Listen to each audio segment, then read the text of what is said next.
Part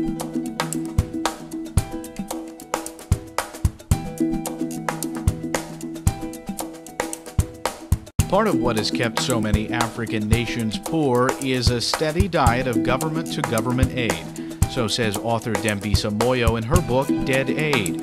She discussed the book at the Cato Institute April 3, 2009. This is a segment of a longer event available at cato.org. If you think about a government and their responsibilities, again, yes, we can quibble about how much or how big the government should be, but fundamentally, public goods and also things like education, healthcare, infrastructure, and security even should be provided by governments. In many countries, such as my own, the government is not involved in these sectors.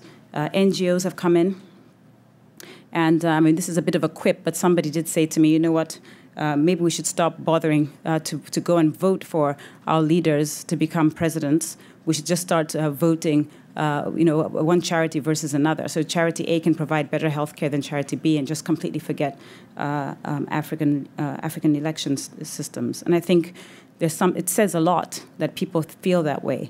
Our governments, by and large, do not provide education, do not provide infrastructure. That's being done by the Chinese. Healthcare is being provided by the Gates Foundation.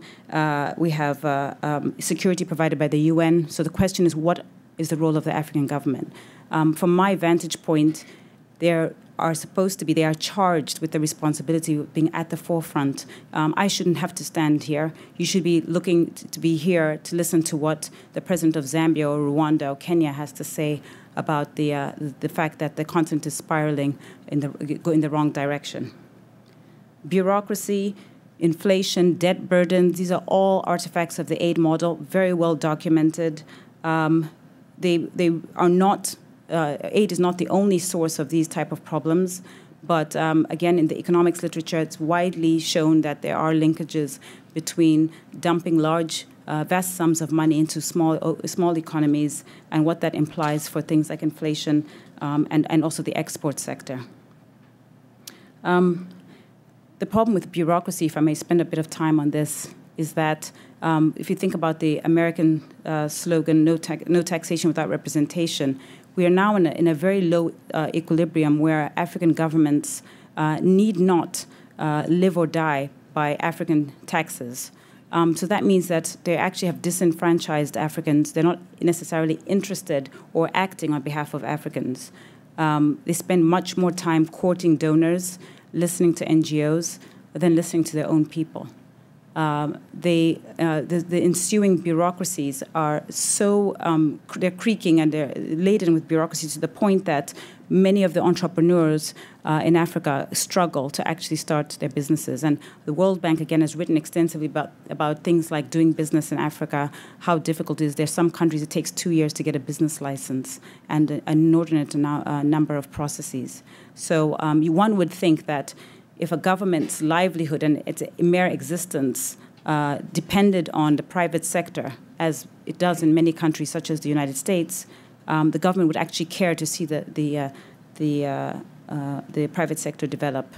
We see trade programs. I was just talking today at the IMF about the fact that Africa's trade share of global trade is trending downwards. It's now 2%. It was 4% a few years ago.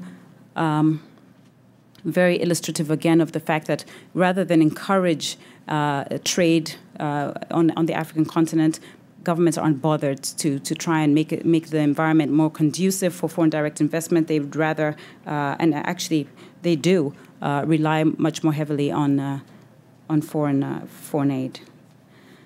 In the book, I talk about the political vulnerability of an aid model.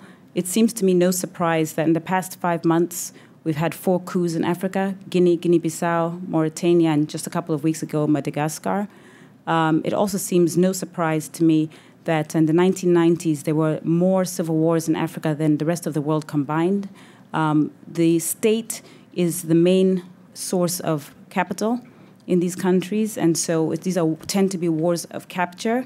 And yes, there are other wars and other motivations, but by and large, there seems to me to be a clear rationale for the type of political instability that we see that permeates the continent. Let me just say a couple of things about the solutions. The good news is that they're all very obvious. We're very familiar as a society with what China and India have managed to do in 25, 30 years. Moving 300 million people out of poverty is no small feat. And I think particularly given that China was poorer than many African countries just 25, 30 years ago, it makes it all the more remarkable. My recommendations are obvious, and I think fundamentally they point to the idea that Africa is wasting time having these ongoing negotiations about aid, and it needs to be much more infused with the ideas of the free market. Yes, the free market is being challenged, but it's important, just to paraphrase President Obama from his inauguration speech, the free market system is still the best system that we know for delivering wealth. So it may have had its challenges. This is 300 years later, after showing significant improvements. I think the takeaway from what's happened in the credit markets is not to say that we should throw away the free markets. I think we should be much more focused on figuring out how we can regulate them better so we can get the best out of the system. In the book, I talk about trade. I talk about the capital markets. I'll talk about that in a second. I'll talk about foreign direct investment. And I also talk about more micro things like microfinance.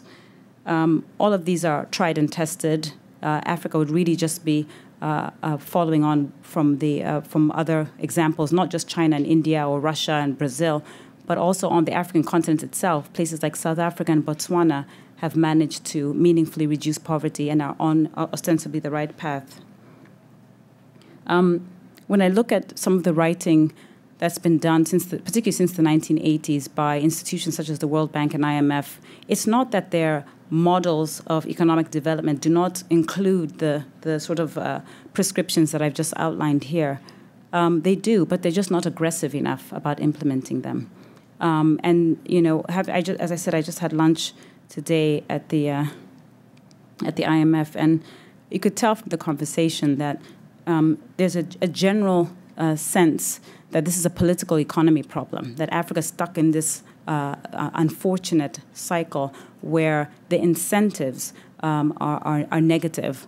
So giving money is an incentive, but it's not couched in ensuring that we get the right outcomes or positive outcomes. African governments are incentivized to take money. The prescriptions I offer here require hard work when it's much easier to pick up the phone and call and get more money from the international institutions.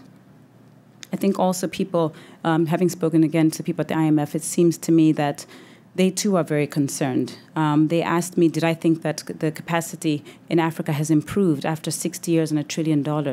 I don't feel confident, having spent time with Zambian policymakers, Rwandan policymakers, and policymakers in Nigeria and Kenya. I'm not confident that these governments can actually stand on their own without expert intervention.